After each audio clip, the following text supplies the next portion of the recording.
Once again, everyone, my name is Robert Treharne Jones. I'm the chairman of the Friends of Barts Heritage, and it's my great pleasure to welcome you to this, the first of the Barts 900 series, which is a series of webinars in which we hope to bring you a group of experts offering their perspectives on the past, present and future of Barts as we move towards the hospital's 900th anniversary in 3 years' time.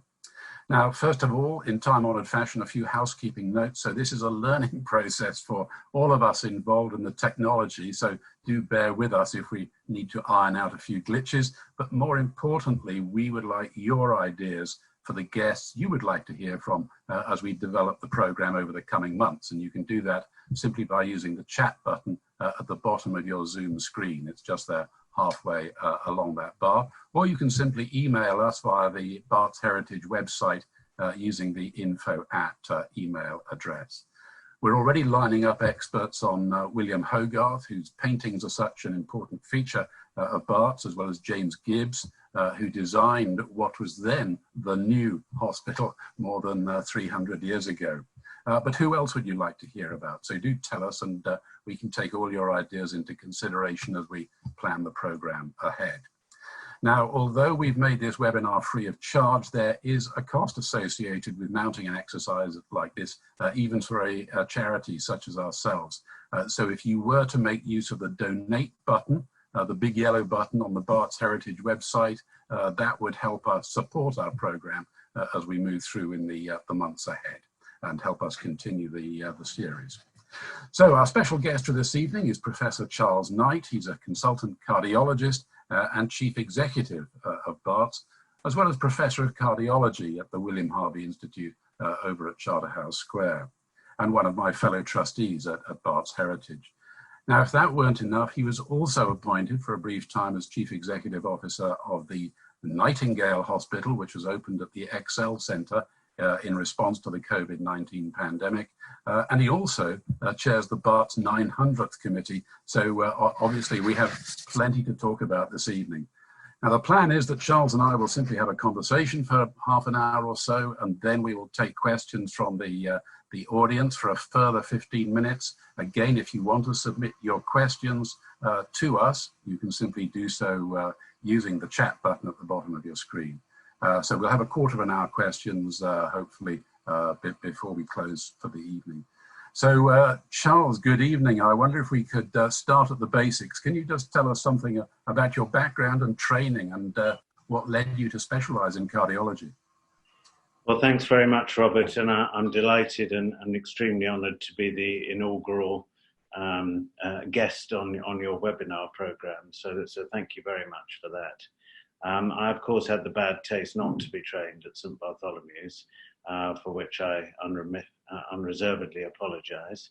I did my clinical training at the John Radcliffe, and I think the very first time I went on the wards pretty much as a medical student was on the cardiology firm under Professor Peter Slight, and I you know, cut a long story short, I kind of wanted to be him, and loved cardiology as a lovely blend of the slightly more cerebral, physicianly virtues, and also the ability to do things and to operate and to put in stents and so forth.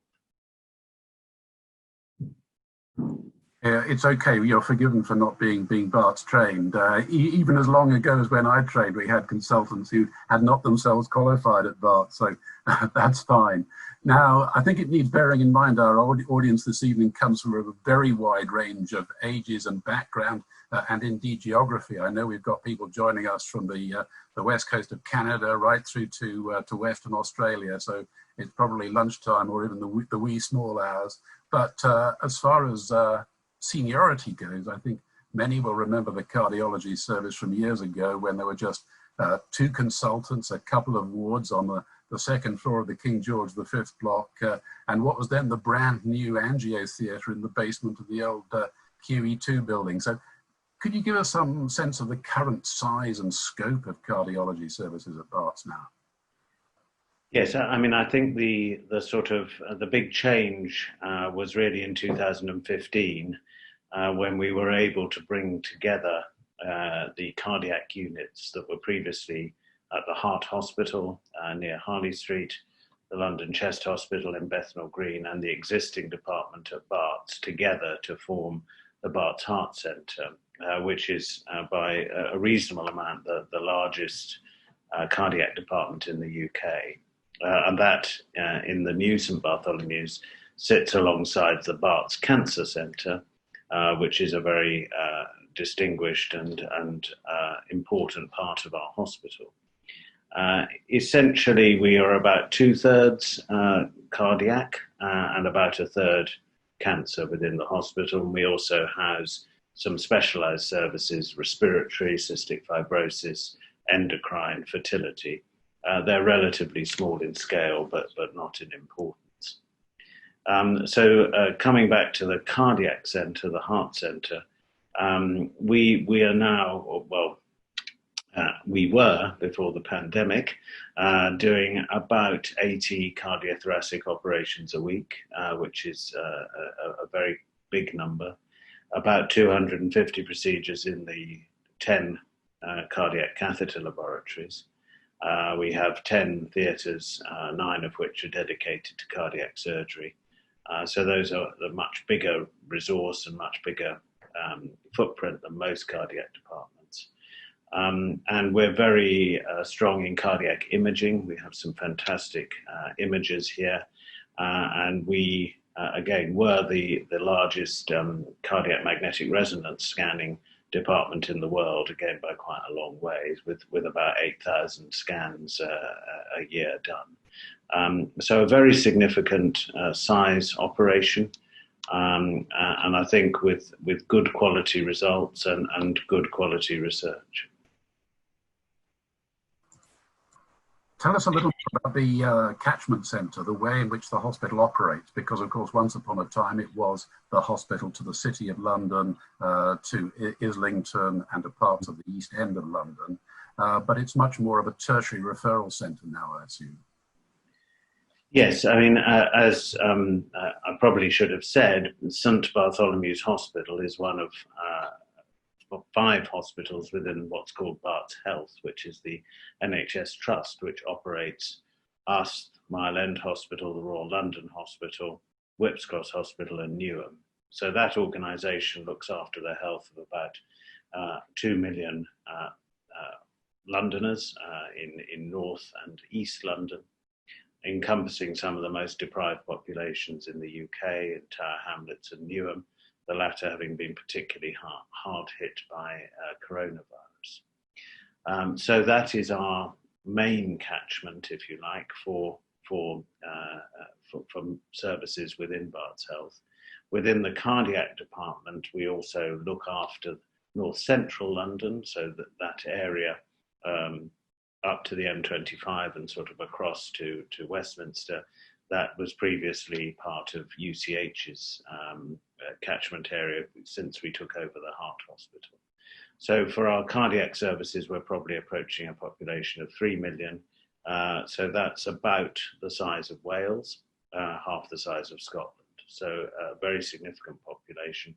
And for some services, for example, inherited heart disease, which we have an expertise in, we will be having an almost national referral base and much wider referral bases for surgery and for congenital heart disease than for general cardiology. And some sense of the numbers again. I mentioned earlier on that in the last century there were just a couple of cardiologists, but I think the total bed complement of Barts was then what, 800 plus beds. I dare say there's been quite a quantum shift in the numbers since that time. Yes, so cardiologists are now, I think, over 50. Beds reduced, obviously, and that's another story, but about 300, just over 300 beds in the hospital at the minute.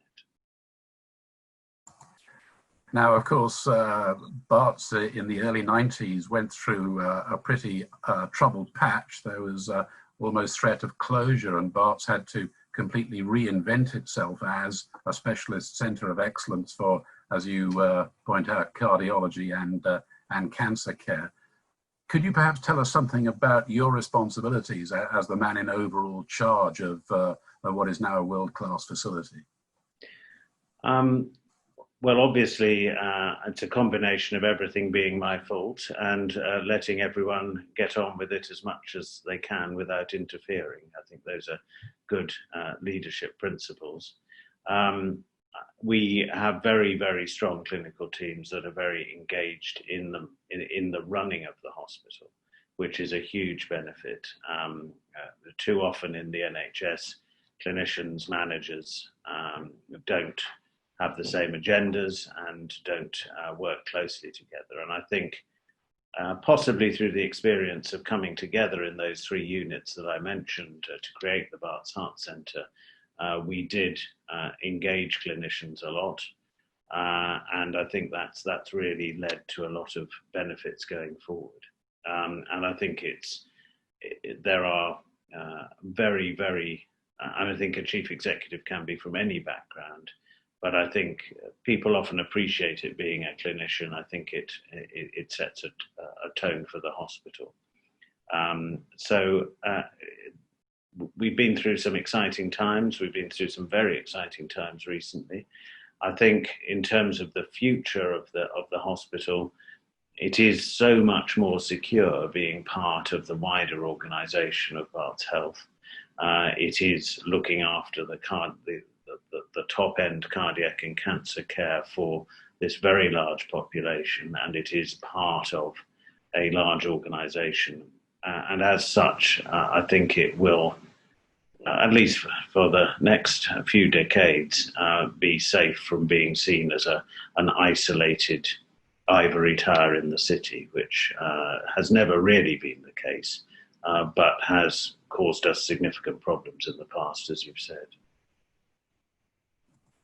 From time to time, we hear of senior nurses and doctors unwilling, if you like, to go into a management role because it detracts from what they see as their frontline occupation as providing the service commitment. How do you split your time between your clinical role and your management role? So at the minute, it is very largely management. And I think one goes on a path from being a full-time clinician to doing some management, and then inevitably you do less clinical work. I think it's very important to continue to do clinical work. So I do outpatients and I do my turn on the wards as consultant of the week. And that gives you an unrivaled view of the world. You start thinking, I wish someone would fix it, and then realizing it has to be you that fixes it. So that's very, very important. But also it's important not to carry on doing things in a tokenistic way. So about 18 months ago, I stopped doing interventional cardiology. I stopped doing stents. That's something you need to commit to. You need to commit a significant amount of time to. And I didn't feel I was giving it enough of my attention, so it was the right thing to do to stop. But quite hard, to be honest with you. I mean, one defines oneself by one's specialty, and to leave it felt a bit of an amputation. I have to say I don't miss it now.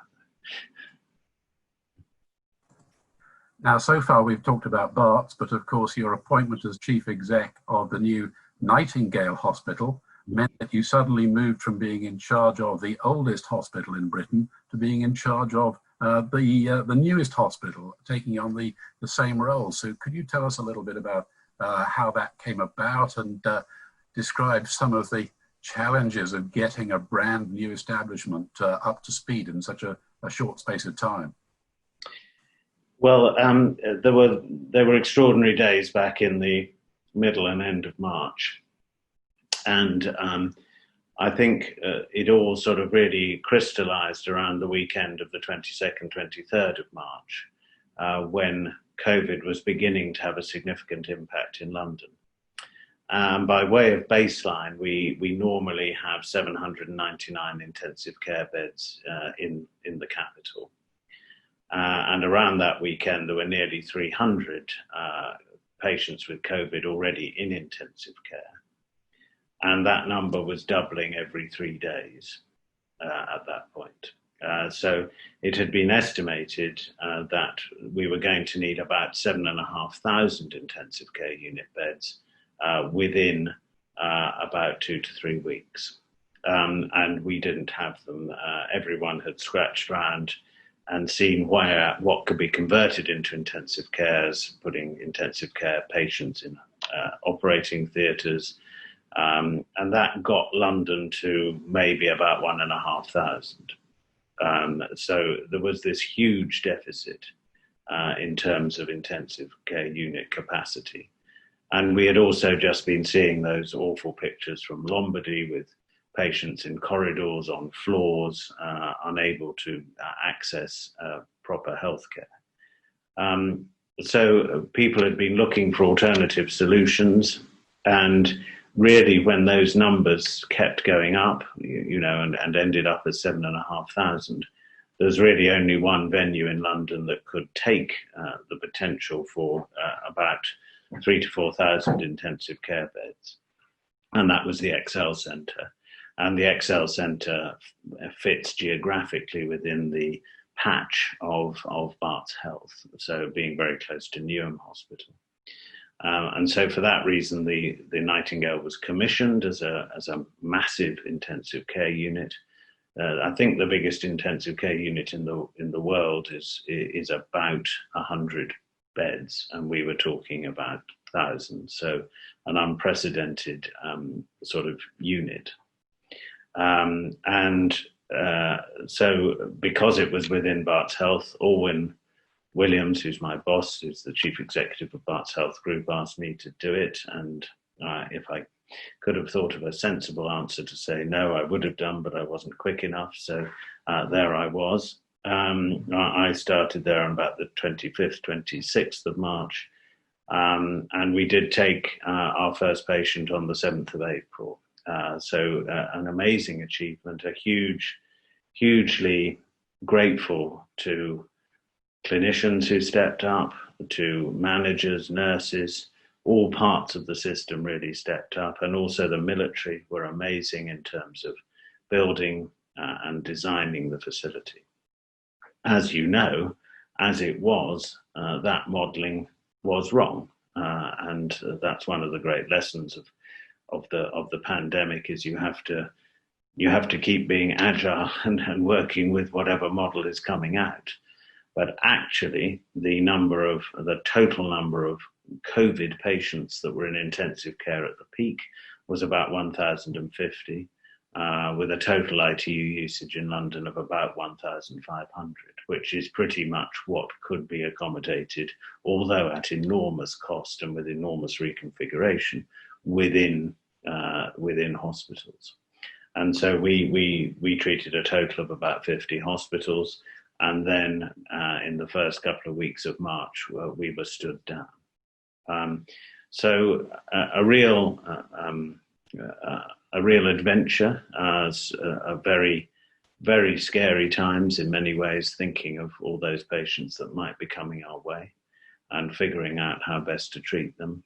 But some very, very wonderful moments of teamwork, of being able to do things at pace, of being able to reorganize things in the way that you've kind of wanted to do for years, but couldn't because of the bureaucratic hurdles that are endemic within the NHS. I mean, the whole experience of the pandemic has created a dramatic change. It continues to create changes. We're only moving our way through it now. And I have a sneaking suspicion that a lot of those changes will be permanent. In what way do you think medical care is going to be affected in the future, particularly as it affects your own specialty and the provision of intensive care beds? I mean, you've said something about the total complement, but this will surely have implications not only at Barts, but across the entire NHS. Yeah. So I think that there will be good things and bad things. I think at the moment, in the medium and short term, we have a real drive to restore normal care as soon as we possibly can, because we have a huge fear that the pandemic will, as it were, kill again from those patients that have not been able to access care in the usual prompt way that they've been able to, and will be out there sitting on heart disease and cancer that they should be consulting doctors for and have been unable to do so for 2 or 3 months. That, in addition to those patients that were going to come in during that period and now have had their treatments delayed. So we have an increasing backlog of patients at the same time as we are coping with some pretty and highly appropriate but very stringent infection control criteria. So everything we do in terms of getting patients in and treating them has become more difficult because patients have to isolate before they come in, they have to be swabbed, we have to have meticulous infection control in the hospital, everything has to be cleaned after each patient. So in terms of productivity, we have had to lose a lot of productivity in order to be absolutely gold standard in terms of infection control. And so that is a big disparity between the supply of patients that we need to get through and our ability to treat them promptly. So that will be a real major challenge for us over the next probably year to restore normality. Obviously, that will get increasingly easy as testing becomes quicker, and we have point of care tests for coronavirus. That means that we don't have to send off a blood or a swab and wait for it. So things like that will happen. We are all hoping that a vaccine will happen, but that is the immediate and medium-term impact of the problem. In terms of the longer term, I think the outlook is a bit more positive. So I think we have firmly established that telephone and virtual outpatient consultations are a valid and viable way of dealing with an awful lot of outpatient consultations, particularly situated here in the middle of the congestion charge zone. A patient can waste most of a day coming up for a 15-minute chat with a doctor. And we've been wanting to change that for years, and we managed to change it in a few days. And I don't think that will ever go back. So I think we will have you obviously need face-to-face consultations, you need to come up for tests, but I think the number of virtual clinics will really expand, and I think that's better for patients in terms of less disruption to their lives and fits in with the rest of their lives, seeing your doctor online, doing your shopping online. I think I'm hopeful that the other big lesson that we've learned is that the mantra of no spare capacity in hospitals has been utterly disproved for a generation. So ever since I've been a doctor, that everyone has always said there are too many beds. And we need to close hospital beds. And it was interesting, you said 800 beds, we're now at 300 odd. And obviously technology change, length of stay goes down, but it's quite clear that unlike Germany, for example, we had no spare capacity at all in our system.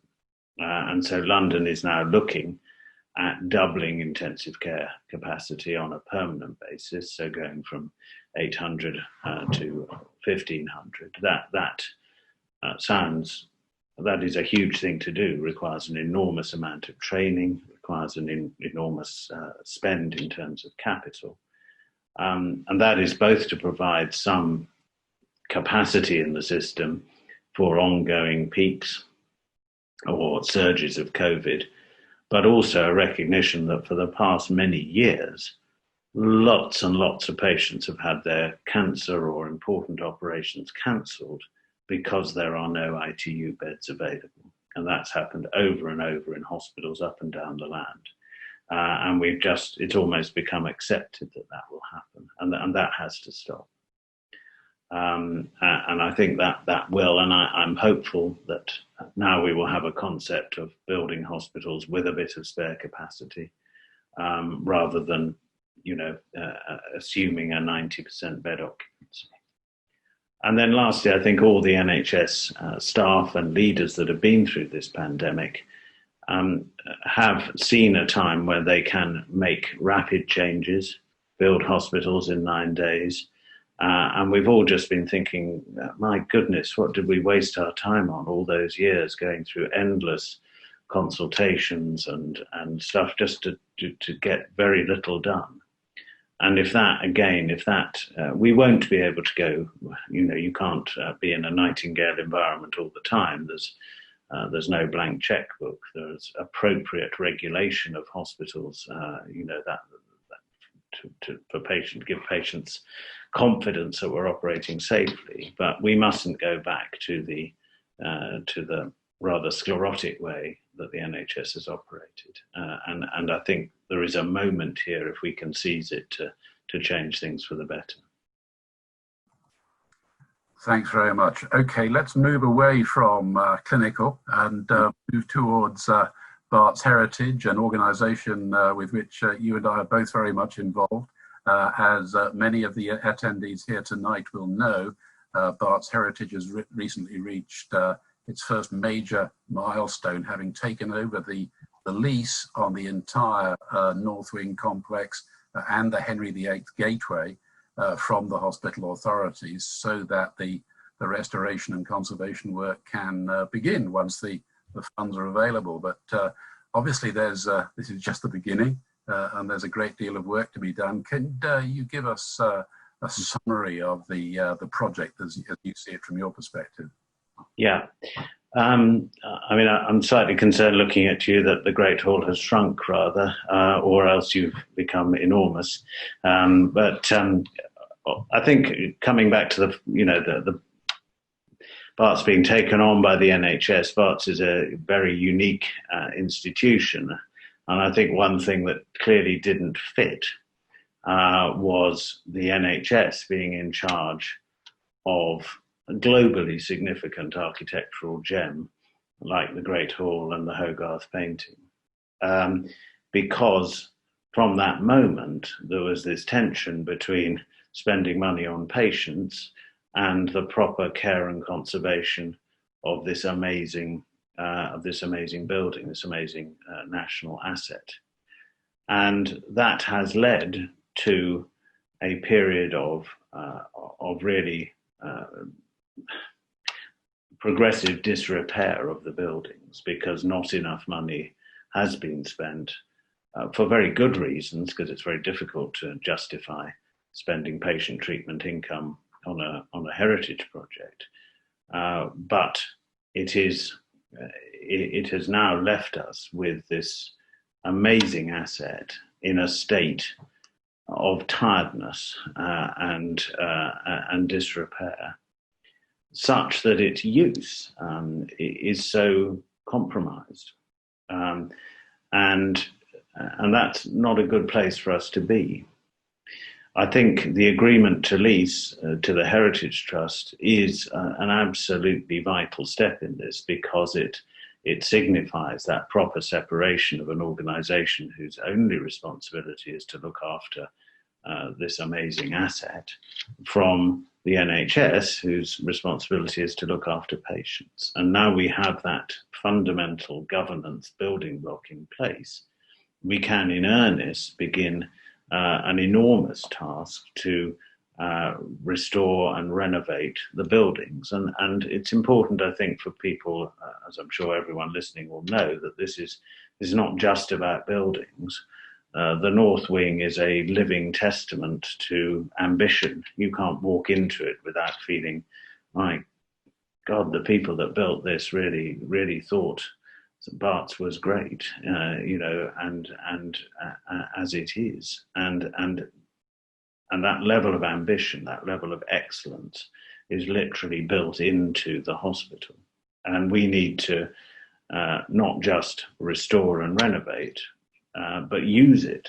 And I know the Heritage Trust is very, very keen, quite rightly, that the worst thing that could happen would be to turn into a glorified wedding and conference venue that was divorced from the life of the hospital. And I think what the pandemic has in many ways very appropriately brought to the fore is the enormous gap in what NHS trusts provide in terms of health and well-being support for their staff.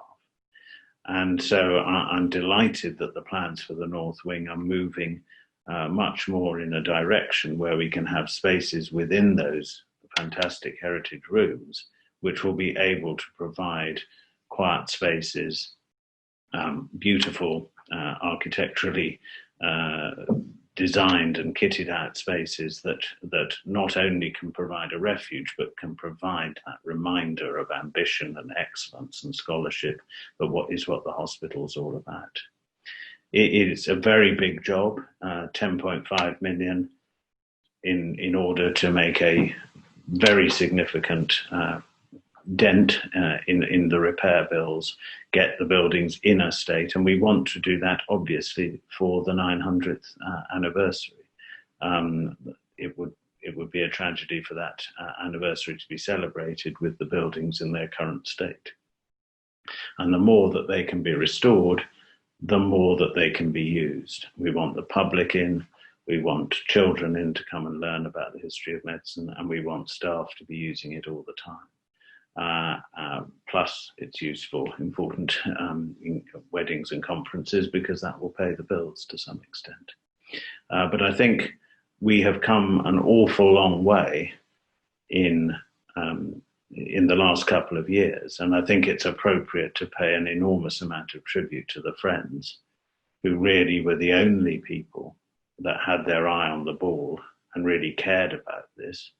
And I think everything that has been achieved more recently has been as a result of their advocacy and their hard work over many years, and many quite difficult years where there was little alignment between the Friends and the NHS about what should be done. The Friends were right. Thank you for that. Yes, the Friends of the Great Hall, as they were then known, founded some 9 years ago. It was they who were largely responsible for triggering the Health Authority to form the charitable trust, which we now know as Barts Heritage. And the Friends of the Great Hall has morphed seamlessly into becoming the Friends of Barts Heritage. So thanks for acknowledging that. Now, you touched on the 900th, of course. You chair the 900th committee, and I know everyone in the Barts community is looking forward with a great deal of anticipation to what might happen in 2023. Many people, including myself, can remember the 850th celebration because they took place when I was a student. How are your plans getting on? Because I know you're keen to include as many members of the wider Barts community as possible. Well, I think this is really where we want your help and the Friends' help. We have been focusing very much on coming up with a campaign to fundraise for that, to celebrate the 900th birthday, and that a key component of that is what we've just been talking about. But there are other components, including building a breast cancer centre here at the hospital, and much more besides.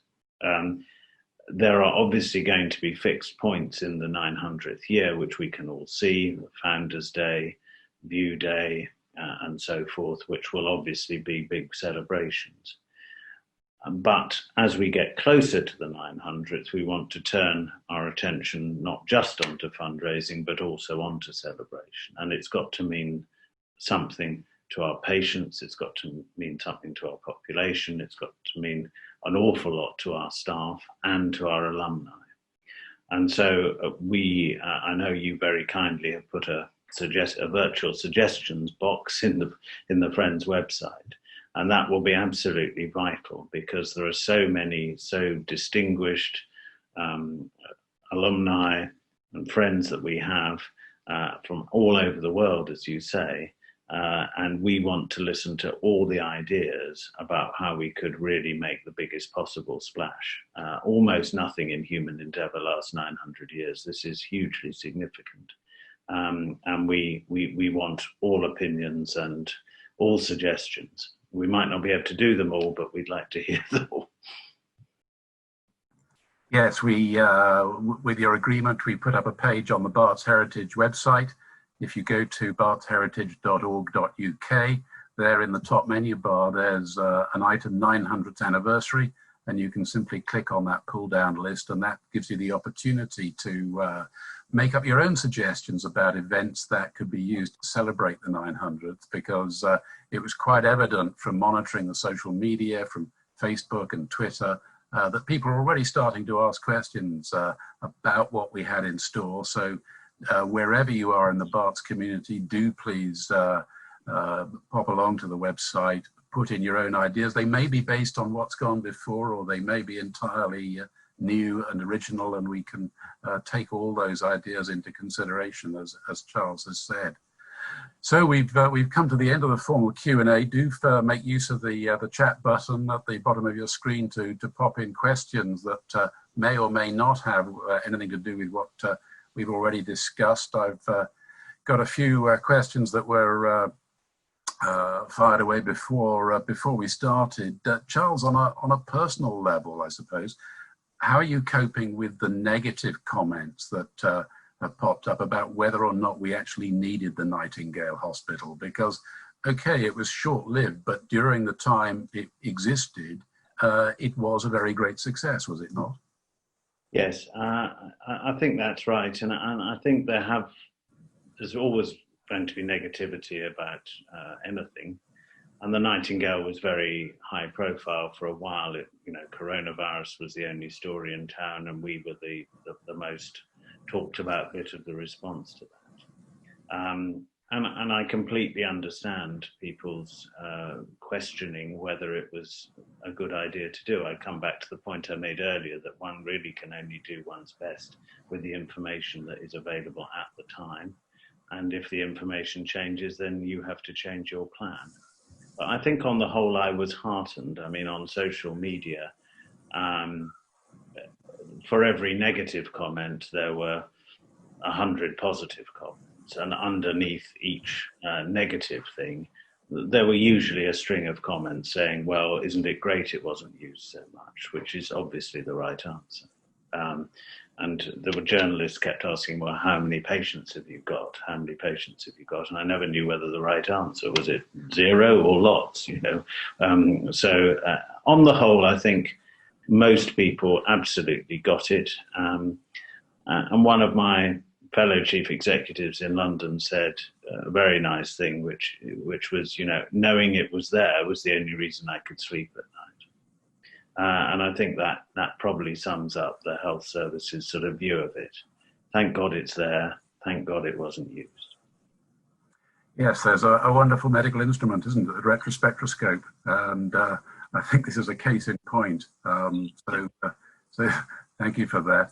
Now, an allied question from one of the many Barts nurses who's listening in, who trained on the old style Nightingale wards, where one of the advantages was that you could see all 24 plus patients under your jurisdiction at a single glance, as indeed was the case at the Nightingale Hospital. Do you think there is ever a case for going back to that sort of ward design? I mean, I think the short answer is probably no. The reason for doing it at the Nightingale was because we were faced with stretching our specialist staff to the absolute limit of the number of patients that they could potentially look after.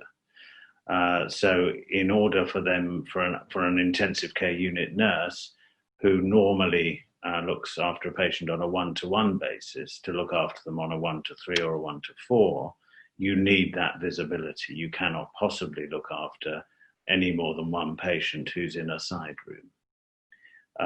So that was a highly appropriate thing for then, and allowed a staffing model to be considered that was maybe much more flexible. And I remember, I used to work at the London Chest, and the intensive care unit there, you could, pretty much touch the walls with outstretched arms. It was tiny, and staff loved working in it because they were all together there. And in big modern intensive care units, it can be very isolating if you're looking after a patient one-to-one in a side room. So there are all sorts of potential advantages, largely for the staff, in terms of those sort of setups. But that has to be balanced with infection control. We have complex cancer patients here. We have cystic fibrosis patients here. They need opposite kinds of air handling. We need side rooms for infection control. And most patients in the hospital would prefer to be in a smaller room or a single room. So I don't think it will come back, because in a way it's making it easier for staff at the expense of patients' infection control and privacy and dignity. An allied question, I suppose. We know that the Nightingale Hospital has been maybe put in mothballs is not the correct phrase, but is now held in a dormant state. Do you think it's going to be necessary to keep it open for the foreseeable future? What about the second wave that is now being spoken of? So I think, yes, it needs to be kept in a state of what's called readiness or hibernation, if you like. I think the two things self-evidently that will determine whether it's used or not are the speed with which intensive care unit capacity can be stood up in the hospitals within London. That's permanent doubling that I was speaking about. So if that can be done very quickly, then there will be no need for the Nightingale. If it needs to take many months, then there may be a need for it. And then the second thing is, obviously, will there be a second surge, a second peak, and when will that be? And I can only say that I don't know. We ended up in Excel because they said 7,500. This is an unknown disease. What will happen is, I think there are lots of clever people that can model it, but I don't really have any confidence that we really know for certain what will happen next. The signs so far in terms of what's happening in London are encouraging. There is a daily drop in patients with COVID in hospitals, and lockdown, although it isn't over, it has been diluting naturally, I think, by people's behaviour for quite a while now, and we haven't seen an uptick in cases. It's estimated about 15% of Londoners are probably antibody positive. In other words, they've had coronavirus. So we're not at any sort of herd immunity type level. And we are about to embark on a relaxation of the lockdown that's probably much more significant than those that we've seen over the last few weeks. So will we need the Nightingale? My best guess would be that we won't. And I hope I'm right. I mean, you've mentioned several times the speed with which the whole operation got up and running. This is quite atypical of the NHS generally. Things tend to move in a rather slower and more ponderous way. What were the sort of barriers that were able to be removed to make this happen in such a dramatic way? I think probably regulation and finance are the two key things. In the face of what we were thought that would be happening, it was quite clear, and quite clear all through government, that there needed to be funding released in order to be able to do this, and it was. I still, and regulators were content for us not to have to go and consult with people to say, shall we do this? It was just done. So it was a sort of medical equivalent of an army at war, and I felt like General Patton and his tank going through the Ardennes, you know, quite sort of intoxicating how much you could achieve under those circumstances. And that I hope never happens again. As I was saying earlier, what we have to do is to learn what bits of that process we can do without a blank checkbook and with appropriate regulation. Well, we've run right out of time. Thank you so much, Charles. I knew we would have more than enough topics to fill the available space, and so it's proved. As far as our audience is concerned, we'd love to know what you thought of this webinar. As you know, it's the first that we've operated. We'd like you to tell us the bits that went well, the bits that went less well, and how they might be improved. So do keep your comments coming in. You can either use the chat button on your screen, or you can simply send us an email at info@bartsheritage.org.uk. And it only remains then for me to thank our guest speaker, Charles, on your behalf. I'd also like to thank our Chief Executive of Barts Heritage, Will Palin, who's been doing sterling work behind the scenes, putting all the technology. But most of all, of course, I'd like to thank you, our listeners, for your interest and attention. So until the next time, very good night to you all.